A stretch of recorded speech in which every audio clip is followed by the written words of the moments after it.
Sir, मेरा पहला सवाल लेकिन आपसे आज चीन पर होगा, क्योंकि भारत और चीन की सीमा को लेकर जो विवाद चल रहा है कोरोना काल में देश में इस वक्त ये सबसे बड़ा मुद्दा है। देश की जनता को इस मुद्दे पर आप कैसे आश्वस्त करेंगे? नहीं, मैं समझता हूं कि प्रधानमंत्री मोदी के होते कोई कारण नहीं है कि किसी तरह का शक व शुबा रहे। हमको सबको आश्वस्त रहना ही है और जो भी निर्णय और जो भी स्टांस अडॉप्ट होगा या जो भी आगे की कार्रवाई होगी डिप्लोमेटिक स्तर पर भी बड़ी सूझबूझ के साथ, और उसमें रक्षा मंत्रालय भी संज्ञान में है, विदेश मंत्रालय भी संज्ञान में है। और मैं तो ये कहूँगा कि कुल मिलाकर के पिछले 5-6 वर्षों में आपका भी ये अनुभव रहा होगा कि जितने भी देश हैं संसार भर में, उनके साथ भारत का रिश्ता एक सम्मानजनक स्तर पर कायम करने में हम सफल रहे हैं, अ रिस्पेक्टेबल बाईलैटरल रिलेशनशिप।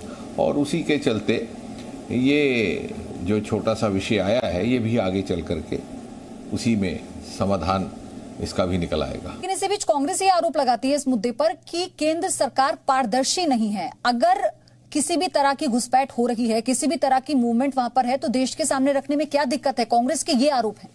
देखिए प्रियोदी जी, इस प्रश्न का 2 भाग में उत्तर हो सकता है। पहली बात तो ये है कि रक्षा संबंधी विषयों को लेकर के कितनी बात सार्वजनिक तौर पर साझा करनी है, कितनी नहीं करनी है, ये विशेषज्ञों की सूझबूझ और उनकी डिस्क्रिप्शन पर रहता है। सुरक्षा संबंधित हर विषय को हम सीधा सीधा टेलीविज़न के माध्यम से या सार्वजनिक साधनों के द्वारा उसको सब तक पहुंचा दें, वो किसी भी देश में उस प्रकार की प्रैक्टिस नहीं रहती, ये हमें समझना होगा।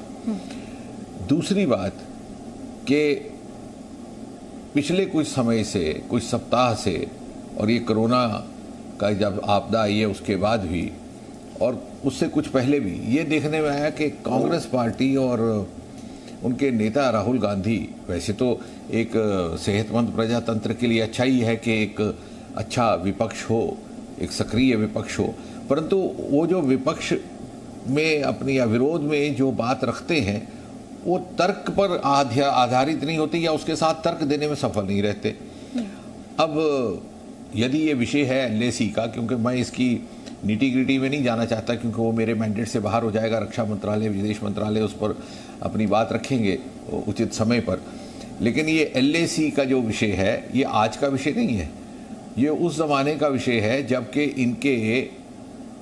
इनके पड़नाना प्रधानमंत्री हुआ करते थे। ये मैकमोहन लाइन तब की लेगेसी है।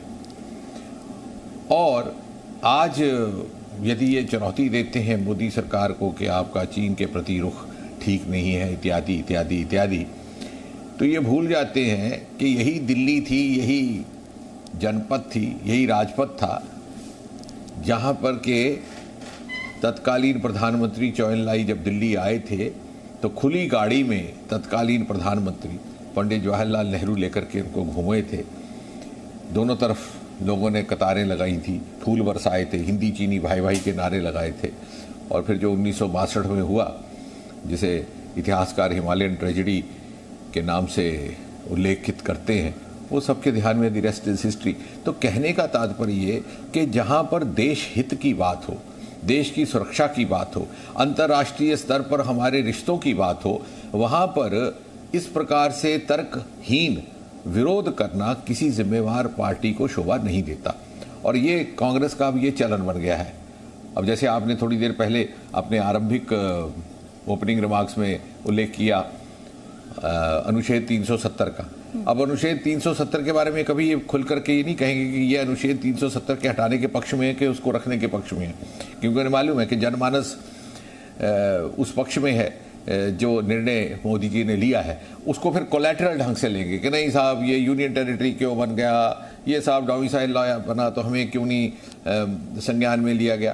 कहने का तात्पर्य ये कि पहले अपना ये मूल स्टैंड तो क्लियर करें। अब अगर चीन ही है तो बताएं कि ये क्या चाहते हैं, हाउ डू दे। जिक्र कर रहे थे तो मनीष तिवारी ने यही बोल रहे थे कि कह रहे हैं कि वो इंटेलिजेंस जो है वो पूरी तरह से फेल हो गया। वो 21 साल पहले कारगिल युद्ध की बात दोहराते हुए कह रहे हैं कि वहां पर भी फेलियर था। इस तरह के आरोप लगाए जा रहे हैं उस टाइम पर कि जब हम विश्व गुरु की भूमिका में।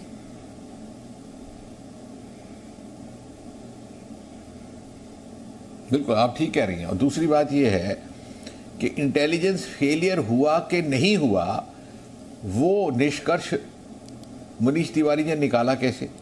पहले तो प्रश्न ये उठता, because he is not privy to the intelligence inputs. और कितनी इंटेलिजेंस इनपुट्स आई हैं, कितनी नहीं आई हैं, अगर इनके संज्ञान में है तो इसका मतलब कहीं ये अपने ब्रीफ से बाहर जा रहे हैं।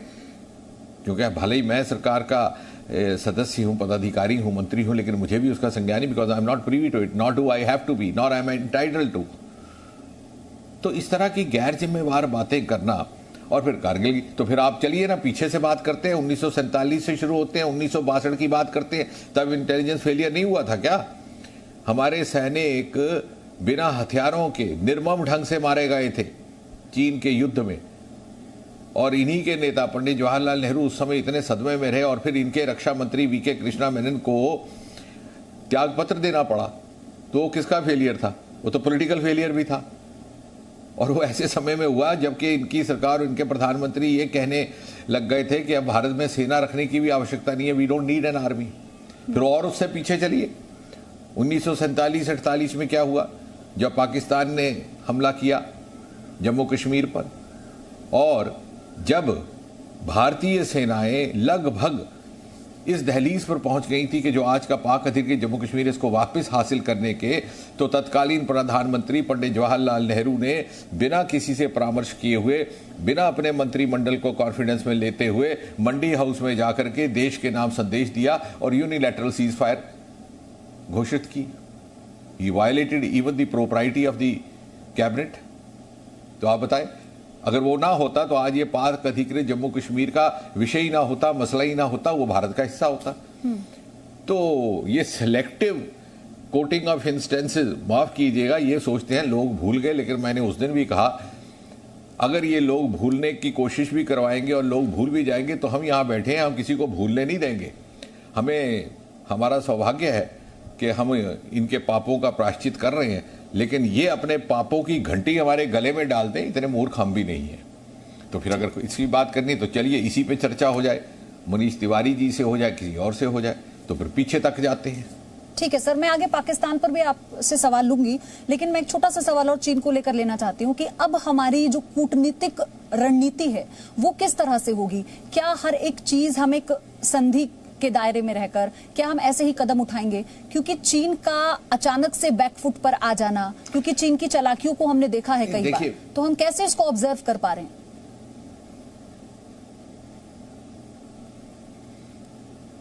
देखिए पीयूष जी, आपने बातों बातों में सब कुछ कह डाला, और जो आपने कहा वही पर्याप्त है, और वही संदेश जाना चाहिए दर्शकों को भी। इससे अधिक विस्तार में बोलना, क्षमा कीजिए, मेरे लिए अभी उचित नहीं रहेगा। ठीक है सर। क्योंकि ये इस प्रकार का विषय है कि जिसमें एक्रीडिटेड प्रवक्ता ही बोले तो ठीक रहता है। नहीं, और क्योंकि जो क्या होता है उसे भी हम कि समझते दो हैं। शब्द आगे कम बोलने से जो विषय बन रहा है, जिसकी तरफ आपने इशारा किया, वो बिगड़ भी सकता है। सवाल वही किया था कि आप कैसे। सर, मेरा ये सवाल था आपसे कि 75 से ज्यादा आतंकियों का खात्मा हम घाटी में कर चुके हैं। बुरहान वानी, रियाज नायकू, कमांडर्स को हम लोग टारगेट कर रहे हैं, चुन चुनकर हम उन्हें मार भी रहे हैं। पुलवामा जैसा दूसरा एक बड़ी साजिश को हमने अभी हाल ही में नाकाम कर दिया, लेकिन पाकिस्तान अभी भी बाज नहीं आ रहा है। अभी भी सीमा पार बताया यह जा रहा है कि 30 से ज्यादा ऐसे आतंकी हैं जिनको घुसपैठ कराने की कोशिश में है पाकिस्तान। तो वहां पर अभी इस चैलेंज को आप कैसे देख रहे हैं? हम क्या करेंगे अब आगे? नहीं, वो तो ठीक कहा आपने पीयूष जी, आपकी चिंता भी वाजिब है, आपकी तशवीश भी। दरअसल हकीकत ये है कि पाकिस्तान तो बाज आएगा भी नहीं, क्योंकि उनकी मजबूरी है, वो तो कश्मीर के नाम पर ही राजनीति करते रहे हैं पिछले 70 वर्ष से, और कोई भी शासक वहाँ पर गद्दी में बैठ जाएगा तो जब तक वो कश्मीर का नाम अलापता ना रहे तब तक उसकी गद्दी महफूज नहीं रहती। लेकिन महत्वपूर्ण बात यह है कि भारत क्या कर रहा है, और मैं ये दावे के साथ कह सकता हूँ कि पिछले 5-6 वर्ष में कश्मीर को लेकर के एक निर्णायक नीति अपनाई गई है, no nonsense approach and zero tolerance towards terrorism, विशेषकर पिछले 1-1.5 वर्ष में।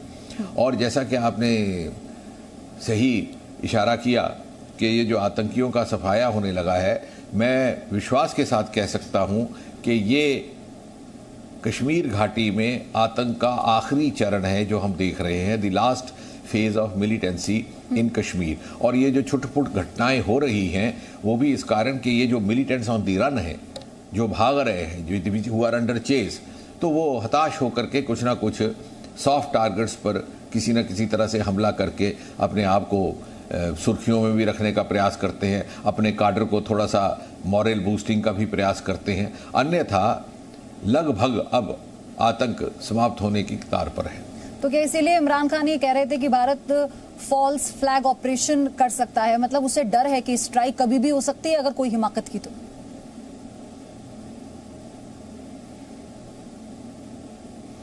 और इसके अतिरिक्त जो वहां से शरारत हो रही थी वो तो जारी रहेगी, जैसे मैंने कुछ क्षण पहले कहा, परंतु उस पर बहुत अधिक अंकुश पा लिया गया।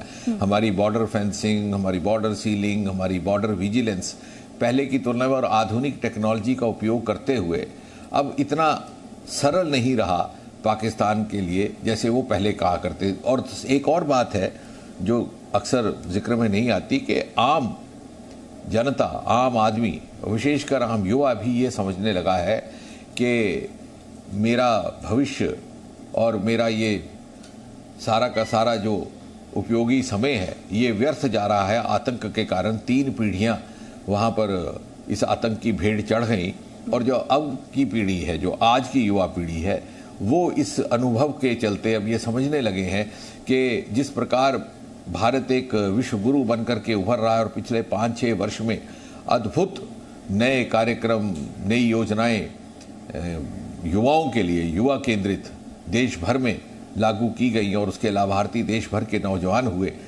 तो कश्मीर का भी नौजवान ये समझने लगा है कि क्यों नहीं वो भी भारत की इस विकास यात्रा का हिस्सा बन करके इसका लाभार्थी बने। तो मन ही मन में उसके अंदर ये एहसास आने लगा है, भले ही वो बज़ाहिर तौर पर ना कह सक रहा हो या ना कह पा रहा हो क्योंकि अभी माहौल ऐसा है, लेकिन धीरे धीरे जैसे वहाँ के वातावरण में सरलता आएगी तो खुलकर बाहर आएगा।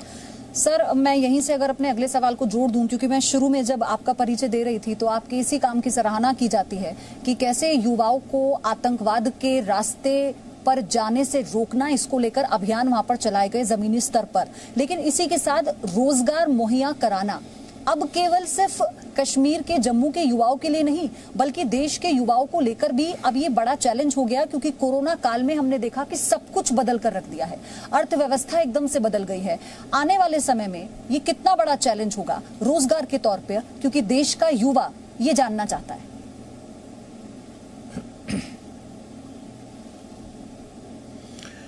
देखिए प्रियंका जी, मैं तो ये कहूँगा, वैसे तो ये जो थोड़ा बहुत सेटबैक जो हुआ है सारे विश्व को हुआ है, केवल भारत को ही नहीं। हालांकि दूसरे देशों की तुलना में हमारी स्थिति कहीं बेहतर है कोरोना की आपदा के चलते भी और उसके बावजूद भी। लेकिन शायद ये जब मैं बात कहूँ तो लगेगा वाइल्ड थिंकिंग है, लेकिन मेरे अंदर ये इंट्यूशन है और किसी हद तक based on certain conviction and logic कि ये जो कोरोना है, इसकी जो एडवर्सिटी है, ये एडवर्सिटी एज एन अपॉर्चुनिटी बनकर के हिंदुस्तान के लिए सामने आएगी और आने वाले समय में पूरे विश्व में भारत एक आर्थिक जगत में अपना नाम इस प्रकार से उज्जवल ढंग से सामने पेश करने में सफल होगा कि विश्व भारत की ओर देखेगा for the new norms in economy. चाहे वो आत्मनिर्भरता की बात हो जिस तरह से प्रधानमंत्री जी कह रहे हैं, और मैं तो ये कहूँगा कि इस कोरोना के चलते हमें अपने अंदर की क्षमता का एहसास हुआ, हमें अंदर की सलाहियत का एहसास हुआ। देखिए अभी 2 ही महीने के भीतर हमारी पीपीई किट्स कितनी भारी संख्या में बननी शुरू हो गई। जहाँ तक चिकित्सा जगत का हिस्सा, वैक्सीन हमारा बनने को तैयार है। पहली ड्रग हमारी रेमडेसिविर ड्रग कंट्रोलर ने अप्रूव कर दी। इसी प्रकार हमारा पूर्वोत्तर, चूँकि मैं देखता हूँ तो बैम्बू, जिसकी 5,000 से 6,000 करोड़ रुपए की सालाना तजारत है, वो बैम्बू अभी अनएक्सप्लोर्ड चल रहा था। 60-70% रिजर्व बैम्बू का पूर्वोत्तर में है। मोदी जी ने तो इंडियन फॉरेस्ट एक्ट को अमेंड करके बैम्बू को निकाल भी दिया था, होम ग्राउंड बैम्बू को, उसकी पाबंदी से। तो उस तरफ हमारी तवज्जो जाने लगी। इतनी भारी मात्रा में हम अपने पोटेंशियल्स को एक्सप्लोर करने लगे हैं। तो मुझे लग रहा है कि भारत ही केंद्र बिंदु होगा आने वाले समय में, इन मोर वेज देन वन। चाहे हम स्पेस के क्षेत्र में हैं, तो आज हमारे जो चित्र मार्स और मंगलयान से आ रहे हैं, वो नासा जैसे प्रीमियर इंस्टीट्यूशंस वो उपलब्ध करवा रहे हैं। और हम ना केवल अब प्रथम कतार में आ गए हैं, बल्कि दूसरे देश भी हमसे प्रेरणा ले रहे हैं, हमसे क्यूज ले रहे हैं। जहाँ तक रोजगार का संबंध है, मेरा व्यक्तिगत तौर पर ये मानना है कि किसी भी जिम्मेवार सरकार का दायित्व ये नहीं है कि वो सरकारी नौकरियां केवल पैदा करे, बल्कि एम्प्लॉयबिलिटी रादर देन एम्प्लॉयमेंट, के हर व्यक्ति, हर नौजवान अपनी रोजगार, अपनी जीविका कमाने के लिए अपने अंदर क्षमता पैदा कर सके। वास्तविक दायित्व ये रहना चाहिए। और यदि आप इस दृष्टि से देखें, अब मैं पूर्वोत्तर की मिसाल देता हूँ। हमने एक वेंचर फंड शुरू किया था, क्योंकि प्रधानमंत्री जी ने स्टार्टअप इंडिया की घोषणा की, तो हमने एक वेंचर फंड का एक एडिशनल इंसेंटिव उसमें जोड़ दिया कि कोई भी नौजवान अपना मुकद्दर यदि पूर्वोत्तर में आजमाना चाहता है तो उसको इनिशियल कैपिटल भी हमारा मंत्रालय देगा। और मकसद ये था कि लोगों को अपनी जीविका मिले, नौजवानों को, और उनको अपनी रोजगार ढूंढने के लिए अपने प्रदेश को छोड़ के, अपने क्षेत्र को